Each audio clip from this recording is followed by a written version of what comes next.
These are your buzz cuts from Fox News First. I'm Chris Steyerwalt. Good morning. So how about this? Vladimir Putin says Obama, Bush, same difference, but he's hoping that he can work something out on Syria with President Obama. That's not generally how you start a negotiation with an American Democrat, is to compare them to the most hated Republican president for their party in, well, I guess since the last one. Okay, how about this? Fretting the details in Geneva. That's Secretary of State John Kerry and Russian Foreign Minister Sergei Lavrov. They're huddling in Geneva today. James Rosen is there watching, and they're trying to figure out the details, oh boy, of a plan to secure chemical weapons in Syria, maybe eventually over the next couple of years, or will threaten to bomb, or maybe not. Number 3, Obamacare delays by the numbers. How about this? The Library of Congress's Congressional Research Service, they're smart and know stuff, has quantified, for those of you Republicans who say, well, the president's delayed this, that, and the other thing, there is a number now. The number is 14 and 5. The president has signed 14 laws that change his health care law and has taken 5 independent steps to delay its implementation. One delay that's coming up, by the way. One change that's coming up. There is a box, or there's Trader Joe's.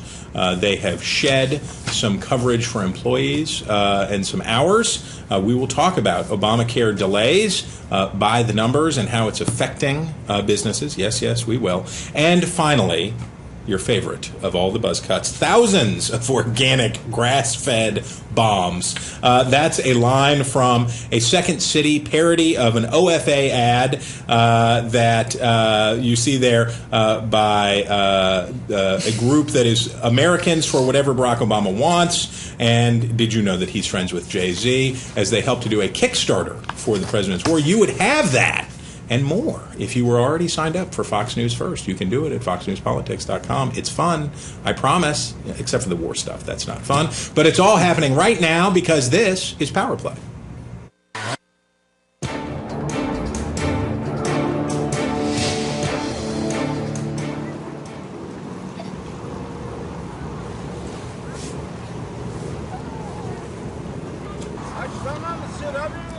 And that is the scene as a carrier killer from Russia with love heads into the Eastern Mediterranean. Carrier killer, they're there to help and make sure good things happen, but the Russian Navy is steaming its way towards the Middle East as the disagreements between the United States and Russia continue. Sorry, I'm getting the wrong audio in my ears, so I'm a little confused right now. John Scott sounds great, though. But anyway, let's get to the good stuff. The good stuff right now is A.B. Stoddard. And not just right now, it's always the good stuff. Oh, Quite so. A.B. Stoddard is a columnist, yes, for The Hill. You have an exalted title, though, too. What is it? Associate editor. Associate editor. She will associate with editors as long as they're cool. A.B. Stoddard, welcome. Thank you, Chris. Okay, now, here's the thing. John Kerry is in Geneva. He's negotiating with Sergei Lavrov. The Russians say that they will not get us out of the jam in Syria, which is to go forward with a plan to secure the chemical weapons in that country, led by the worst eye doctor ever, I have to say.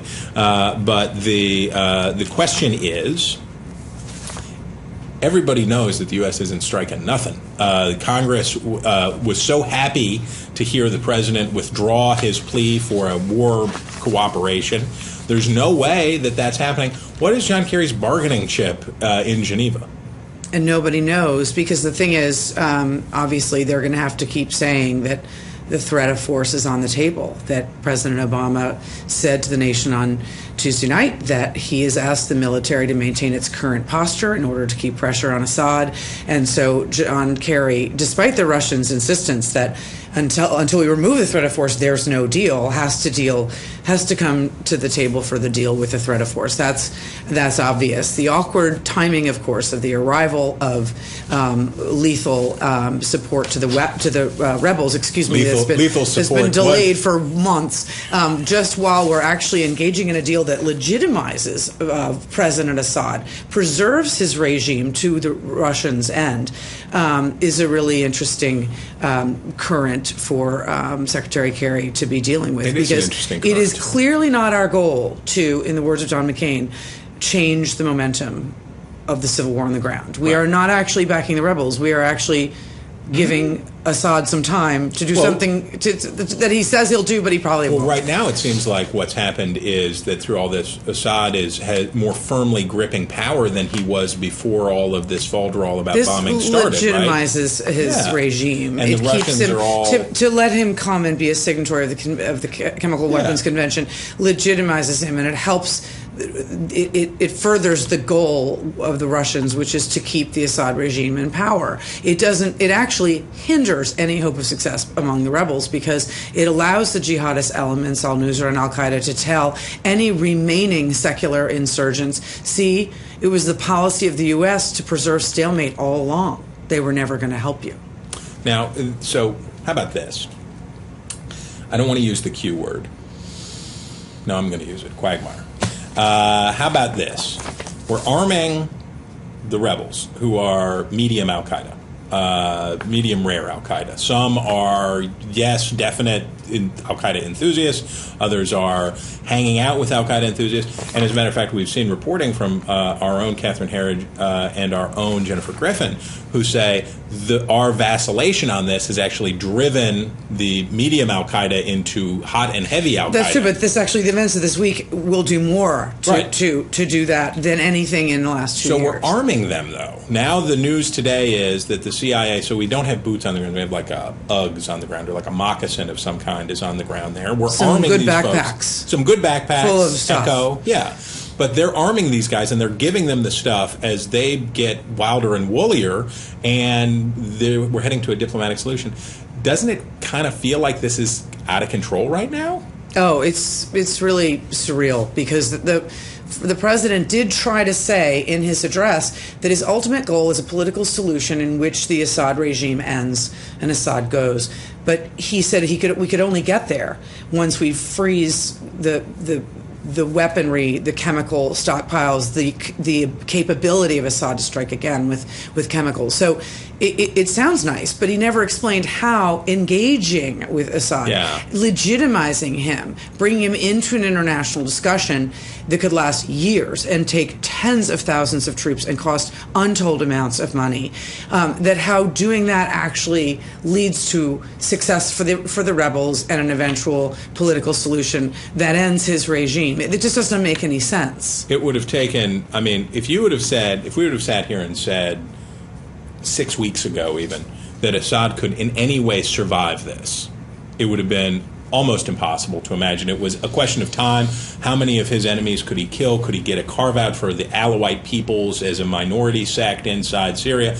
And you and I talked about it, that it was not nihilistic, but it was daggone close for Assad, that this killing was part of an effort to secure and protect his sect, the Alawites, there against, and it was starting to have the shades of what Saddam Hussein was facing when you have a minority governing a majority and the backlash and all that stuff. Now it is not unthinkable that he comes out of this. Well, everyone should be perfectly clear, if they haven't been paying attention to this all along and only have for the last 2 weeks, that the Russians have been arming, the Syrians forever, and it's not in the Russians' interest for the Assad regime to fall. It's just not in their interest. So, anytime they say we're going to bring them into compliance with international norms and we're secure and disarm, their chemical stockpiles and everything, that sounds great. First of all, it's probably not even doable. But even the promise itself is probably really difficult to swallow, given that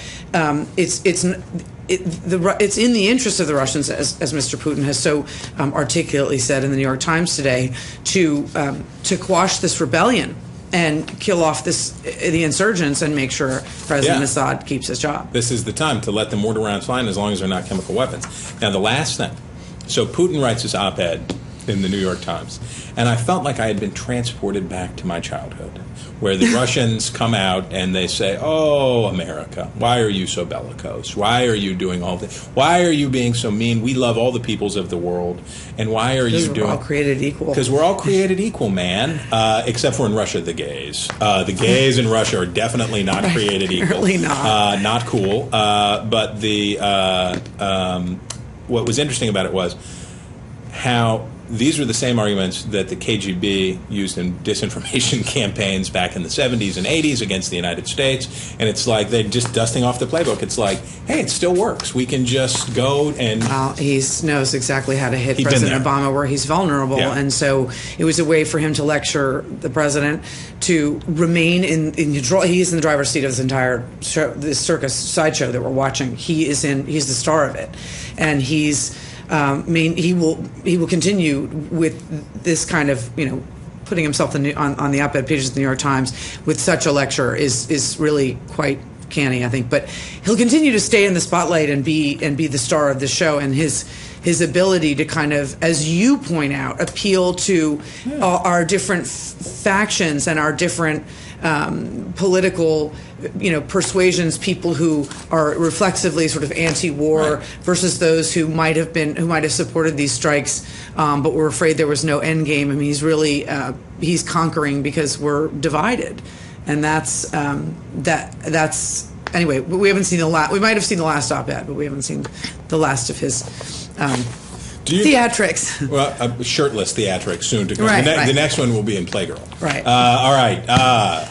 Well, I was going to say I'm sorry I said that, but I'm not even. I'm definitely not sorry that A.B. Stoddard was here because we're smarter and about 70% classier. But we'll undo all of that in the very near term. A.B., we thank you for your generosity. Do you know what Ashley Alderman does? At Ashley Alderman, she works here, so she kind of doesn't have a choice. But I believe that it is of her own free will that she follows me on Twitter.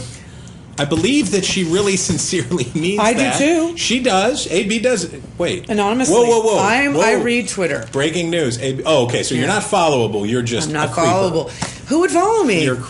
Everybody'd follow you. I read Twitter. Okay, AB's a Twitter creeper. But Ashley Alderman says it's hard not to drink the Kool-Aid when it's this good. Fox News First is one of the best parts of my morning. I'm just saying. Love she's that, a tough Ashley. audience. She's a tough audience, and she's on board. You should be too. Sign up for Fox News First. Follow me on Twitter. Join the conversation. Have fun, and stick around. And that's Trader Joe's. You can go there to get a bottle of $2 Chuck, but not super awesome health insurance right now. This is Power Play, and when you are taking your reusable bag down to Trader Joe's to buy stuff, you may find grumpier employees there. That's because the company is changing its health care policies to reflect changes precipitated by the president's 2010 health law, and now it's not going to be as nice. But anyway, the flowers will still be cheap, and the wine will still be screw cap. People who know about these things, probably not screw top wine, though, include Penny Lee. She is, of course, a former senior advisor to Senator Harry Reid, but that sells you short. Many Democrats, important people. Penny Lee is somebody who is listened to, not just here, and she is a principal at Venn Strategies.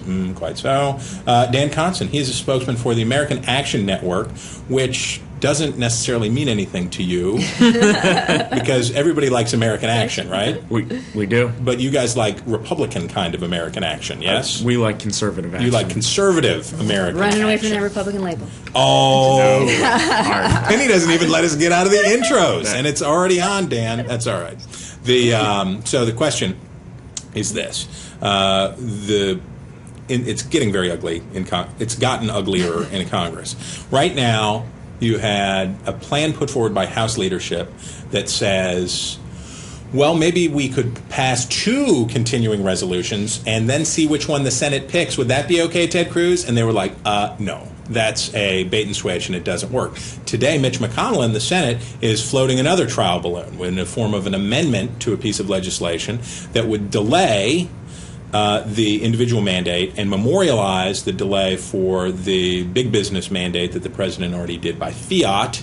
Can somebody come up with a plan that Republicans can back to avoid a government shutdown? Dan, yes? Yeah, so I think the House plan, the reports that its demise are pretty premature. The House, having worked in House leadership, I can tell you that the process tends to take time in the House, and members they need to get comfortable with it. And I think they will eventually go with it because of 3 things. One, you see the surprise face. But you see every time that they get a plan through, it takes time. Though. Yeah. All right. Give me your 3 reasons. I'm prepared for 3 reasons. 1, it defunds Obamacare. 2, it includes the. No, it doesn't. Don't they vote It it? does. Why would the But it Senate take doesn't- that? Wait. Yeah. Let me do this one. Oh, yeah, sorry. Why would the Senate take that up? The Senate will be forced to vote on Obamacare and forced on the defunding, which is the one vote that Harry Reid doesn't want vulnerable members like Kay Hagan or Mark Pryor to take. And that's why it politically works for the House. They're able to preserve the sequester cuts. They're able to stop a government shutdown. It's the trifecta, what they need. And the reality is the House knows that they have a lot more leverage in the debt ceiling debate, and they want to get there. Penny, help me. Help me out. I think they're too mad. I think the key phrase that Dan just said was that this is a political win. And that's exactly what they're trying to do right now. Is the House has consistently just sent over. I don't think so. Has consistently sent over just these 40 times, to defund Obamacare, thinking that it's going to rally their. Let's explain it to the internet. You guys both understand how this works. You had senior positions on the Hill. So the Cantor plan is pass two separate bills. It's one bill. It's one bill, but it's got an escape hatch. It's like a union suit. It's got a flap in the back. And you pass one bill, and then it's up to the Senate to choose which version. It's a choose your own adventure for Harry Reid. It forces the Senate to take a very difficult vote for vulnerable members that are up in 2014. That it does. We have seen this play over and Does over it again. not force that vote? Okay, but procedurally, how does this work, Penny? Before we get to the practicalities of it, procedurally, so you pass this. What does this trigger? Why does the Senate have to vote? Well, what they're trying to do is force it down so that they're on the September 30 deadline. And what they're trying to say is, look, unless you do act, and we're giving you something, we're giving you this great thing, we have acted responsibly and have this piece of legislation that won't. So, but their yay vote on the legislation in the Senate will effectively be recorded as a yay vote, reaffirming their funding for the president's health law. Yes. Does Mark Pryor want to vote? No. Want to have to take a vote on defunding Obama? But can you get the Republican Study Committee get on board with that? Yeah, but again, this is they say this is about defunding Obamacare and not wanting to prevent and be responsible. The fact of the matter is, over 90% of this is not inappropriated funding as far as Obamacare is concerned. So the funding will occur. This is simply a vote to put a 30-second ad out there. But Dan has made the best argument for this so far, which is that it would be punitive to it's for the 30 Democrats. It's pure that's something politics that might at at least its convince some crassest, conservatives. pure politics at its crassest level, They were which is throwing 30 soup cans at Eric Cantor, though. I mean, that is at least something. so they can sit there It's and crass, tell but- it is it's Have you watched what's going on up there? Irresponsible. Oh, now we're going to get to see, there we go. It is completely irresponsible because it will go nowhere. It will be it has no chance of passing the Senate. Yeah, but wait. If you were advising a Senate Democratic candidate right now, would you want them to have to take a vote on defunding Obamacare? Let's short circuit this. I would have them responsibly sit down and negotiate to have a funding for the government. Yes, I would have them have that. I will stipulate, the power play will take an official position that Washington is a cynical, failed place and Congress does not execute its duties. We will stipulate that, Absolutely. and good governance would be much better than whatever we're calling this. Right. And when even a Syria war vote becomes a political football, when David Axelrod goes on fracking Twitter and goes out there and says, the Republicans would be like the dog that caught the car. Wait till they have to vote on Syria. As opposed to the man in Georgia who's already put his ad out there. What I'm saying is we're so far down into the bottom of the septic tank that I think while I share your sentiment that people should reason together, Dan does offer at least something here for conservative House members to say absolutely. It's punitive at least. I agree with you. On a purely political stance, completely irresponsible, what is best for the American public, yes, that is a good vote for them to take. Okay, so avoiding a government shutdown is actually a good place for the American public. Let's move out of the immediate. We share. I share your lamentations, but let's move to the leadership of both houses have not agreed on anything in a long time until they agreed to authorize the president on Syria. They all backed him, except for McConnell. Well, McConnell did a strategic non-endorsement after a period of time once he saw. Right. But certainly for Pelosi and Boehner and Reid, this had to be a certain clarifying moment about the lame duckitude of the president. That if the president's not going to be running the show, then they're going to have to get together to do stuff. Does that actually, Penny, increase the chances of deals, even just short-term stopgap deals, to get through the next midterms? You know, what it does is they all four have unique powers. And, you know, Pelosi, as Boehner has consistently had trouble getting the majority of the majority, she is having to put forth more caucus members, and she's been able to negotiate things. McConnell is one of the greatest negotiators that there is, and he always holds his cards close to the vest until the very end, and then he can figure out what he needs at the end. So he always has a power base as well. They each have, all four of them have a unique power base, and they all know that they need each other to get anything passed. Absent the leadership of the president, and you've seen on Syria, that was a real test, and I don't think a very strong showing by his part on kind of where he's at. And so they do. To your point, all four are going to have to step up. I'm going to give you the last word, but I want you to answer Mock Tink. Mock Tink says, it is called the congressional two-step. No budget, no pay. Remember that one? Conservatives across the country are skeptical of things that sound like, what did Ted Cruz call it? Procedural chicanery. So Senator Cruz does not seconds. have a plan to defund Obamacare. Okay, we stipulate. Second, the place where conservatives have leverage in the next 3 months is on the debt ceiling. They need to tactically get through the CR fight to be able to get to the debt ceiling, to actually get changes to Obamacare, get cuts to federal spending. We'll call it the Hemingway approach to legislation: survive and advance. Right? Okay, guys. Thank you for surviving and advancing through this segment. You've made us smarter and, Penny, more patriotic. Thank you very much. I feel I join your lamentation. Right? Exactly. Okay, Internet. When we come back, one of the smartest minds working on the conundrum of Syria, Waleed Fairs, will be here. We will talk to him when we come back, so stick around.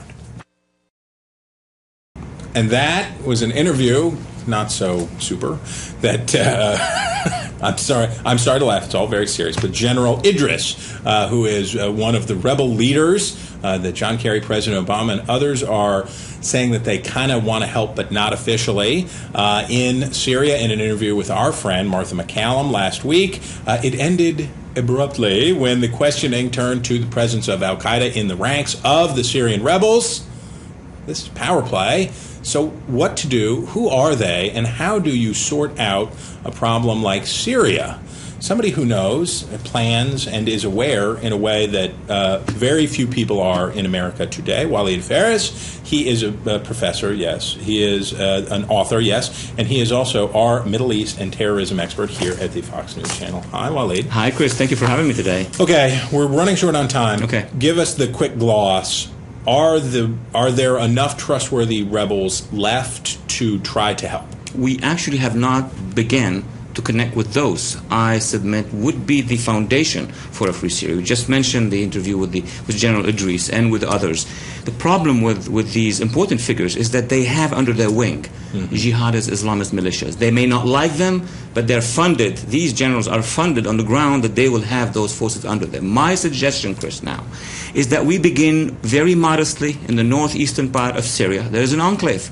Who are the majority? The Kurds. The Kurds have been... There's Kurds in Syria? That's right. Of course there's Kurds in Syria. 4 million Kurds. Kurdistan of Syria. Most of Syria's oil, by the way, is there. That's a little hint for those interested in economics.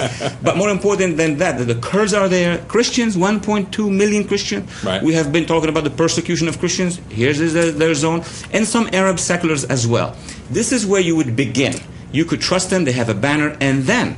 that's how you vet the opposition. Anybody from the opposition, which is not with Al-Qaeda... make your way over here. Raise the flag. Et voila. Raise the flag and then see who gathers to it. Exactly, because the theory now in Washington is that you go and shower the entire rebel force. Right. Who's going to get the money? Right. The strong man gets the money. Of course, the jihadist or the strong man. Or just a limited strike, as we are thinking about it. Okay, if Assad is weakened, who's going to come, the more organized? The Islamists and the jihadists. Yeah, and we saw that in Libya. We're seeing it now play out to a very disastrous result in Libya, and certainly in Egypt as we watch the Brotherhood try to consolidate its power and stumble. But it would seem now, and A.B. Stoddard and I were talking about this, we would have said 6 or 8 weeks ago, is it possible that Assad and the Baathists will survive in Syria? We would have said no. But it seems like this stumble over the last several weeks about the U.S. use of force has invited the Russians in to reassert their role as the protector, but not only of the Assad regime, but also, interestingly, for you history buffs, Moscow is the third Rome, protector of the faith. Oh, absolutely. They have come in and taken the position of defenders of the Christians in Syria. Russia is facing, and we have to understand why is Russia doing this. They're facing at home jihadists in Chechnya and in the Caucasus. So in the Middle East, to face off with these jihadists, they say, we are protecting the minorities and the Christians. Doc, I wish we had more time to do it, but I hope you'll come back soon. We're smarter every time. We'll be happy. Thank you so much for having me. Thank you very much. Okay, now look, Jonathan Hunt is out, but Dominic DiNatale's in, so we'll call this some solace to you, Internet. He'll be hosting from L.A. You'll enjoy that. Bad news, Charles was not on the panel last night. He did so much earlier in the week that I think Dr. K deserved a night off. But we thought we'd try something different, and tell us what you think on Twitter at @CSteyerwalt, because we're going to try, just as when Charles is off, what about a substitute when we have Miller time? Would you like to hear from Dennis Miller? Well, you're gonna, so get ready. Have a great day. We'll see you back here tomorrow. Our problem is nobody in the world other than half this country is scared of Barack Obama anymore. And I think what he's trying to do is knock us off the medal stand as world powers. You're going to have China, you're going to have re-Putinized Russia. You're going to have Iranians with a nuclear weapon. We're not even the bronze anymore.